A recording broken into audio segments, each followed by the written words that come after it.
Fans meet అంటే అయ్యో మన అల్లు అర్జున్ గారు ఫ్యాన్స్ మీట్ నిజంగా మన భాష భాష అనాలా లేకపోతే బాయ్ అందాం. ఎందుకంటే పుష్ప తర్వాత బాయ్ అయిపోయింది కదా. సో బాయ్కి అంటూ ఒక రేంజ్ అయితే వచ్చింది బాయ్. ఇప్పుడు పక్కా బాయ్కి అంటూ ఒక రేంజ్ అయితే వచ్చింది బాయ్, దాంట్లో డౌట్ అయితే లేదు. పక్కా బాయ్. ఎందుకంటే ప్యాన్ ఇండియా స్టార్, మామూలు స్టార్ కూడా కాదు, ఒక రేంజ్ స్టార్. ఓకే, పుష్ప 2 తర్వాత మొత్తం ఎక్కడికో వెళ్ళిపోయింది. ఇప్పుడు వరల్డ్ వైడ్ కూడా చాలా చోట్ల సినిమా డబ్బింగ్ చేసుకుని ఆ భాషలో ఈ భాషలో అని చెప్పి వేసుకున్నారు. కాబట్టి ఇప్పుడు మన అల్లు అర్జున్ గారు ఏంటంటే మొన్న ఫ్యాన్ మీట్ పెట్టాడు అనమాట.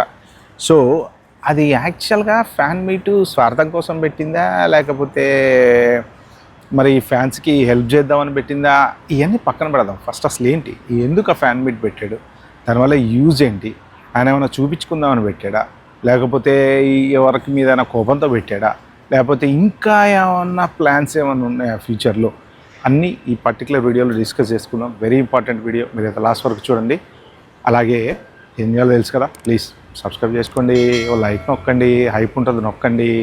ఓకే, ఇన్ఫర్మేషన్ కదా, కొంచెం ఏదో హెల్ప్ అవుతుంది, నాకు కూడా ఛానల్ గ్రో అవుతుంది, నా కష్టంలో మీరు కూడా భాగస్వాములు అవుతారు కదా. సో సబ్స్క్రైబ్ చేసుకోండి. ఓకే, ఇంకా లాస్ట్ వరకు చూడండి, ఇంపార్టెంట్ వీడియో. ఓకే, మన బాయ్ గురించి. ఓకే, అయితే ఏంటంటే మొన్న పెట్టినటువంటి దాని వెనక చాలా అర్థాలు ఉన్నాయి. ఫస్ట్ ఆఫ్ ఆల్ ఏదైనా గుర్తుపెట్టుకోండి, ఇప్పుడు ఇలాంటిది ఒకటి కండక్ట్ చేశారనుకోండి, సోషల్ మీడియాలో పవర్ ఏంటనేది తెలుస్తుంది, నెంబర్ 1. నెంబర్ 2, అసలు ఫ్యాన్స్లో మన వాల్యూ ఏంటనేది తెలుస్తుంది. ఓకే, అది అల్లు అర్జున్కి తెలియాల్సిన అవసరం లేదు, ఆయన వాల్యూ ఎక్కడో ఉంది, ఒక రేంజ్లో ఉంది. ఓకే, సో చూసారు కదా, ఒక్కసారి ఏదో బయటకు వస్తేనే అసలు మొత్తం జనాలు వేలల్లో వస్తారు చూడడానికి. ఓకే, నెక్స్ట్ ఇంకా ఇప్పుడు వీళ్ళందరినీ ఇలాగా ఒక చోటకి తీసుకురావడానికి కారణం ఏంటంటే ఫ్యూచర్లో రాజకీయ నాయకుడు అవ్వాల్సిన ఉద్దేశం ఉంటే ఉండొచ్చు, చెప్పలేం. రేపు పొద్దున సీఎం అవ్వాలనుకోవచ్చు, ఇంకోటి అనుకోవచ్చు. మనిషిలో ఆలోచనలు కోరికలు పుడుతూ ఉంటాయి కదా, దాన్ని తగ్గట్టు ప్లాన్ చేసుకోవాలన్నమాట. ప్లాన్ చేసుకోవాలంటే ఎలా చేసుకోవాలి, ఒకటి సొంతంగా ఐడియా చేసుకోవాలి, లేదు ఎవరైనా చూసి చేసుకోవాలి. ఇప్పుడు రేపు పొద్దున రాజకీయాల్లోకి వెళ్దాం అనుకున్నాడు అనుకోండి, ఫర్ ఎగ్జాంపుల్ ఇప్పుడు విజయ్ సక్సెస్ అయ్యాడు కదా. ఓకే, సో విజయ్ స్ట్రాటజిక్గా ఎలా చేశాడు ఉంటాయి కదా, వీళ్ళకి కాంటాక్ట్స్ ఉంటాయి కదా, ఆ ఇన్ఫర్మేషన్ అంతా ఉంటుంది. రీసెంట్గా చూసుకుంటే మన ఈయనని కలిశాడు కదా, పొలిటికల్కి సంబంధించిన ఒక ఆయన్ని. ఆ తర్వాత ఫుల్ వార్తలు వచ్చేసినాయి, అల్లు అర్జున్ రాజకీయాల్లో రాబోతున్నాడు. ఒక వర్షన్ ఏమో పుష్ప 3 సినిమా గురించి కలిశాడని చెప్పని అంటారు.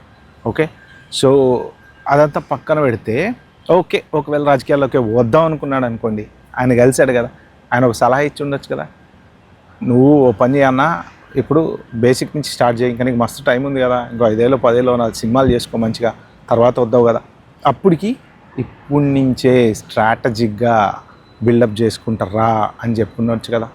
అందుకని చెప్పేసి ఇప్పుడు వీళ్ళందరినీ పిలిచాడు. అసలు మరి వీళ్ళని పిలిచి ఏం చేసాడు అంటే, అందులో కొంతమందికి ఉద్యోగాలు ఇచ్చారనమాట.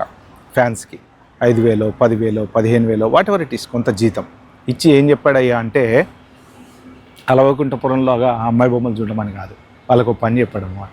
ఏంటంటే, నాకు సంబంధించిన సినిమా కానీ లేకపోతే ఏదైనా దాని రిలేటెడ్ స్టోరీలు వచ్చినప్పుడు, డిస్కషన్లు అయినప్పుడు, ఇంకోటి అయినప్పుడు మీరు ప్రమోషన్స్ చేయండి, దీని జనాలలోకి తీసుకెళ్ళండి, ఎక్కువ పబ్లిక్లోకి తీసుకెళ్ళటానికి ప్రయత్నం చేయండి, దానికి మీకంటూ ఇంత జీతం ఇస్తా.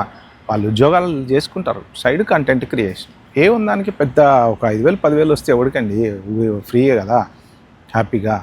సో ఆ కంటెంట్ క్రియేషన్ చేస్తూ మీ జాబ్లు మీరు చేసుకోండి అని చెప్పేసి వాళ్ళకి ఉద్యోగాలు ఇచ్చారనమాట.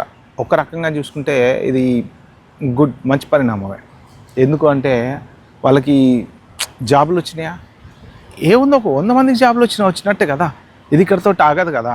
ఇప్పుడు ఆ 100 మందికి తల 25,000 ఇచ్చినా ఉపయోగమే కదా, వాళ్ళకి ఫ్యామిలీకి ఎంతో కొంత యూజ్ అవుతుంది కదా. సో రేపు పొద్దున పెరగచ్చు, ఇది ఇంకా ఎంప్లాయీస్ పెరగచ్చు. ఓకే, ఏఏ అనే బ్రాండ్ని ప్రమోట్ చేయటం. ఓకే, ఆ ఏఏ ఇప్పుడు థియేటర్లు చూశారు కదా, ఏ ఎక్కడ చూసినా ఏఏ. ఓకే, ఆ ఏఏ అనేది పెడతారు చూసారా, అది ప్రమోట్ అయ్యి రేపు పొద్దున ఏఏ సీఎం కూడా అయ్యేటువంటి ఛాన్స్ ఉంది. మరి అక్కడ దాకా వెళ్ళాలంటే ఈలోపు ఈ మెయిన్ ఇంపార్టెంట్ అంటే అన్ని స్టేట్స్కి ఫ్యాన్స్ ఉన్నారు. ఫ్యాన్స్ ఇప్పుడు ఈయనకి ఆల్ ఇండియా ఫ్యాన్స్ ఉన్నారు. ఒక్క తెలుగు వాళ్ళనే కాదు, అన్ని చోట్ల నుంచి ఉన్నారు ఫ్యాన్స్.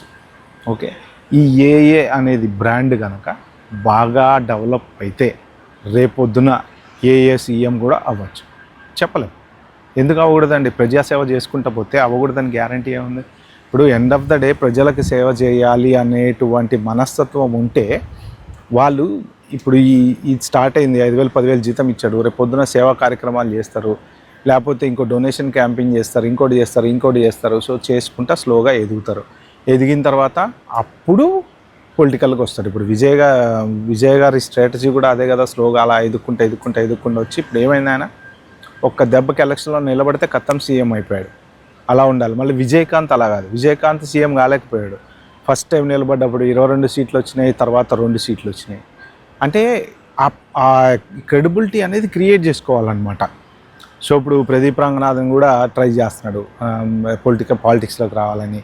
సో ఉంది వీళ్ళకి పవరు, కానీ ఏంటంటే ఇప్పుడు విజయ్ స్ట్రాటజీని అందరూ ఫాలో అవ్వాలని ప్రయత్నం చేస్తున్నారు. ఎందుకు అంటే నిలబడ్డమంటే ఇంక సీఎం అవ్వాలి, లేదు అంటే మళ్ళీ ఎమ్మెల్యే ఈ కూర్చొని అసెంబ్లీలో అధ్యక్ష అనుకుంటూ మళ్ళా వెళ్తూ వస్తూ ఏదైనా ఒక ప్రాపర్ పదవి అయితే రావాలి కదా. ఇప్పుడు పవన్ కళ్యాణ్ గారు ఉన్నారు, ఆయనకి డిప్యూటీ సీఎం పదవి వచ్చింది అంటే ప్రజలకి ఏదన్నా చేయాలి అంటే ఆయన దగ్గర ఒక మంచి పవర్ఫుల్ పదవి ఉందన్నమాట. సో ప్రజలకి న్యాయం చేయడానికి ఛాన్స్ ఉంటుంది. అలాగ రేపు పొద్దున అంటే పవర్ఫుల్ పదవులు ఉంటే ఏంటంటే ప్రజలకి ఏదైనా చేయొచ్చు. సో ఇప్పుడు అల్లు అర్జున్ కూడా ఏంటంటే స్ట్రాటజిక్గా చేస్తున్నాడేమో అనేసి అంటారనమాట. అంటే ఇప్పుడు ఇక్కడ మొదలు పెట్టేసేసి నెమ్మదిగా రేపు పొద్దున సేవా కార్యక్రమాలతో స్టార్ట్ అయ్యి ఈ ఆర్మీని, అల్లు అర్జున్ ఆర్మీ అంటుంటారు కదా జనరల్గా, ఈ ఆర్మీని దేశవ్యాప్తంగా పెంచి సో అప్పుడు నెమ్మదిగా రాజకీయాల్లోకి వస్తే మోస్ట్ ప్రాబబ్లీ డెవలప్ అవ్వచ్చేమో అనేసి. సో మోస్ట్ ప్రాబబ్లీ ఇప్పుడు ఇందా చెప్పాను కదా, ఎవరన్నా పొలిటికల్ ఒక ఆయన్ని కలిసాడు అనేది ప్రశాంత్ కిషోర్. సో ఆ ప్రశాంత్ కిషోర్ ఏమైనా ఐడియాలు ఇచ్చుండొచ్చు, లేకపోతే అసలు రాజకీయాల్లోకి వచ్చే ఉద్దేశమే లేదా రా బాబు, నాకు ఎందుకు వచ్చినా కూడా ప్రశాంతంగా ఏదో 4 సినిమాలు చేసుకుంటున్నా అన్నప్పుడు అభిమానులకి హెల్ప్ చేయడానికి కూడా చేసి ఉండొచ్చు. సో రెండిట్లో ఏదైనా అవ్వచ్చు, ఇది అది పర్టికులర్గానే ఏం లేదు. ఏమో ఫ్యాన్స్కి పాపం జాబ్లు ఇస్తే ఒక 4గురికి ఉపయోగపడుతుంది అని మంచి మనసుతో ఇచ్చి ఉండొచ్చు కదా. సో కానీ but what ever it is, ఇది మాత్రం అభిమానులందరినీ ఒక వేదిక మీదకి తీసుకురావడం అనేది కూడా కరెక్టే. ఈ అభిమానుల్లో కూడా రకరకాల అభిమానులు ఉంటారు, అందరినీ కలపడం కూడా కరెక్టే, అందరికీ ఒక మార్గనిర్దేశకం చేయటం కూడా కరెక్టే. ఇదే మరి అందరూ కూడా పెద్ద పెద్ద హీరోలు కూడా చేస్తే బాగుంటుంది. ఎందుకంటే వాళ్ళ అభిమానులు పాపం అంత కష్టపడతా కొంచెం చాలామంది ఉంటారండి, పేదోళ్ళు కూడా ఉంటారు. దాంట్లో పిలిచి వాళ్ళకు ఉద్యోగం ఇస్తారంటే ఇంత డబ్బులు అనేవి వస్తాయి కదా. సో వాళ్ళ లైఫ్ కూడా సెటిల్ అవుతుంది కదా. ఇలాగ చాలామంది ఆలోచించవచ్చు.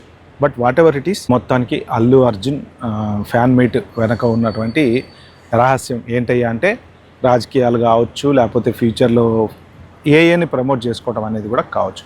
ఓకే ఫ్రెండ్స్, ఈ వీడియో మీకు నచ్చినట్టు ప్లీజ్ అండి like, share, subscribe my channel. Thank you, bye, have good day.